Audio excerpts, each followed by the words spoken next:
আসসালামু আলাইকুম রহমতুল্লাহ।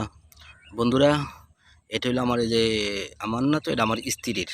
উনি এই যে কলমি শাক লাগাইছিলেন। তো কলমি শাকটা যখন কাটিং করছে তখন আপনাদেরকে একটা ভিডিও দিয়েছিলাম যে দেখেন কাটিং করছিলাম আমি কিভাবে। আপনারা দেখেন এক জায়গায় যেখানে কাটিং করছে ওখান থেকে দেখেন আবার অনেকগুলো গাছ উঠছে দেখেন, এবং শাকগুলো খুবই সুন্দর হয়ে উঠছে, একেবারেই কচি শাকগুলো খুবই সুন্দর। তো বন্ধুরা, এই আমি আগে একটা ভিডিও দিয়েছি, আপনারা হয়তো দেখছেন। ওই ভিডিওতে দেখেন আমি কিভাবে কাটিং করছি। কাটিং করার পরে দেখেন আমাদের এই যে কলমি শাকগুলা কী অবস্থা। আজকে মনে করেন ৫-৭ দিন হয়েছে। ৫-৭ দিনের ভিতরে দেখেন শাকগুলো অনেক সুন্দর হয়েছে এবং অনেক ঘন হয়ে গেছে গা।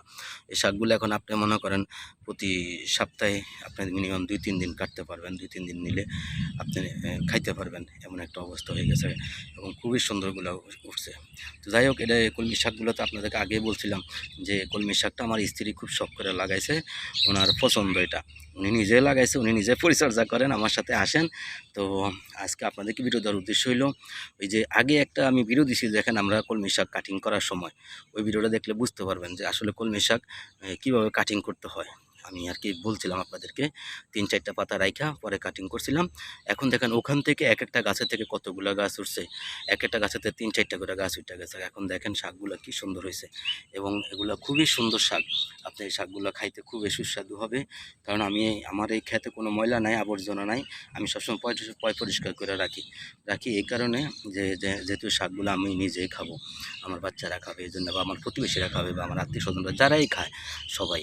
এই জন্য এখানে কোনো সার টার ব্যবহার করে প্রথম একেবারে ফার্স্ট টাইম আমি আপনার যখন এই ক্ষেতটা লাগাইছি তখন এখানে গোবর সার আর হইল গিয়া হালকা টিএসপি দিয়া মাটিগুলো উর্বর করছিলাম। তো একদিন আপনার ওই রোদের সময় শাকগুলো খুব একটা বেশি ভালো ছিল না। পরে যখন হালকা বৃষ্টি আসছে আমার স্ত্রী বলছিল যে হালকা একটু সার দিয়ে দেওয়ার জন্য। পরে আমি মোটামুটি ১০-১৫ গ্রামের মতো এই সাদা সার, এটা কী জানি বলে, এই ইউরিয়া সার দিছি। সার দেওয়ার পরে আমরা তখন একবার কাটিং করে খাইছি সার দেওয়ার ১ সপ্তাহ পরে। তো যাই হোক, এখন আর সারটার কিছু দিতে আসি না, আলহামদুলিল্লাহ। এখন যে বৃষ্টি আছে, পানি পাইতে আছে, এই জন্য শাকগুলো দেখেন মাশাআল্লাহ খুবই সুন্দর এবং খুবই সুন্দর। এই শাকগুলো আপনার মোটামুটি দেখা গেছে আমরা এখন সপ্তাহে ২-৩ দিন খাইতে পারবো, কোনো সমস্যা হবে না। অল্প একটু জায়গায় লাগাইছি।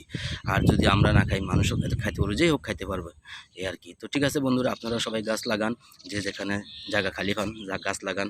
আপনার শাক সবজি ফুল ওষুধ বনাজি কাঠ গাছ যেখানে যে অবস্থা বা যেটা ভালো হয় ওইভাবে আপনারা গাছ লাগান, পরিবেশ বাঁচান, আমাদের দেশটাকে রক্ষা করেন।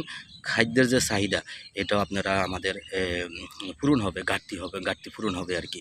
তো ঠিক আছে বন্ধুরা, অনেক কথা বলতেছি, আপনারা সবাই ভালো থাকবেন, নিজের খেয়াল রাখবেন। আর বিশেষ করে বন্ধুরা আপনারা অবশ্যই দয়া করে আপনারা অবশ্যই আমার ইউটিউব চ্যানেলটা সাবস্ক্রাইব করে আমাকে উৎসাহিত করবেন, আরও আমি যেন এই কৃষিকাজের দিকে মনোযোগী হতে পারি এবং আরও সুন্দর করে কৃষিকাজ করতে পারি এবং আপনাদেরকে দেখাইতে পারি। আপনারাও দেখে আনন্দিত হবেন এবং উৎসাহিত হবেন। আমি আশা করি আপনারা সবাই এই গাছ লাগাবেন, বিশেষ করে শাক সবজি ফুল, যে যার যেখানে যেটা সম্ভব ওইভাবে গাছ লাগাবেন, পরিবেশ বাঁচাবেন, আমার দেশটারে আরও সুন্দর রাখবেন এবং খাদ্যের ঘাটতি পূরণ করবেন।